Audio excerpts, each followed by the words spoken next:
Good morning, everyone. On this Monday morning, we're in the Monday of the third week in Ordinary Time.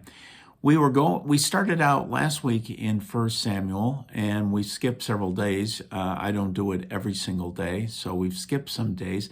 We're actually now into 2 Samuel, and we're in chapter 5 of 2 Samuel, verses 1 through 7 and verse 10. All the tribes of Israel came to David in Hebron and said, "Here we are, your bone and your flesh. In days past, when Saul was our king, it was you who led the children of Israel out and brought them back. And the Lord said to you, 'You shall shepherd my people Israel and shall be commander of Israel.' When all the elders of Israel came to David in Hebron, King David made an agreement with them there before the Lord, and they anointed him king of Israel. David was 30 years old when he became king, and he reigned for 40 years, 7 years and 6 months in Hebron over Judah, and 33 years in Jerusalem over all Israel and Judah.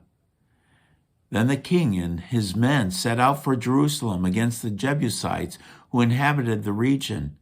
David was told, 'You cannot enter here. The blind and the lame will drive you away,' which was their way of saying, 'David cannot enter here.' But David did take the stronghold of Zion, which is the city of David. David grew steadily more powerful, for the Lord of hosts was with him." The word of the Lord. Thanks be to God.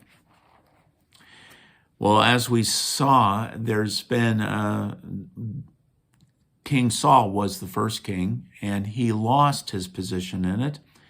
And now we have King David. But there was a little bit of a concern with this transition because King Saul came from the tribe of Benjamin. David came from Judah. And there are two different tribes. What would be this when you're in a tribal type of orientation? Which one is really the rightful one?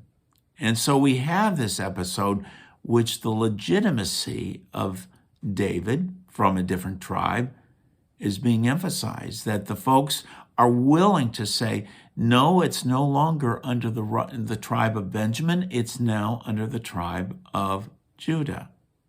It's quite a substantial thing that's happening here with this whole thing.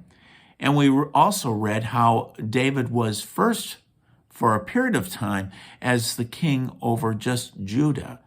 And the rest of the folks began to see that it was an important task for them to be underneath him.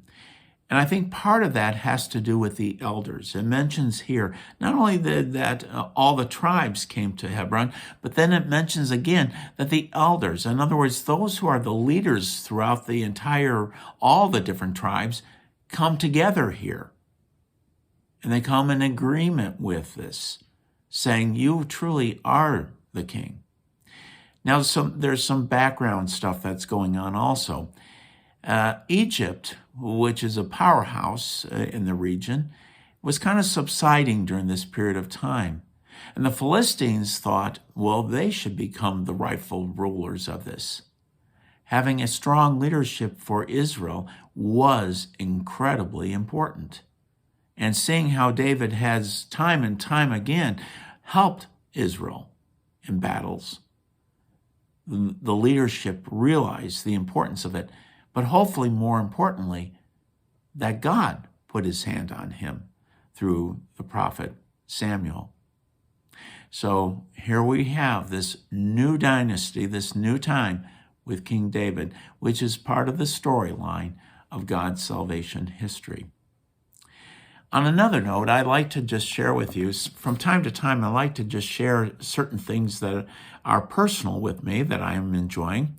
And one is a YouTube that I came across, I think it was last week, by a delightful couple called Sergio and Rhoda. And there was a storm coming across the Sea of Galilee, And so they rushed over there to see it because they wanted to see how the waves were to be there in a place and time when it was happening. It wasn't quite what they were hoping for, but nonetheless, I think it's an exciting one. So I'll link that down below here so that you can watch that one if you're interested in seeing that one also. Take care, folks. Hopefully we see each other soon. Bye for now.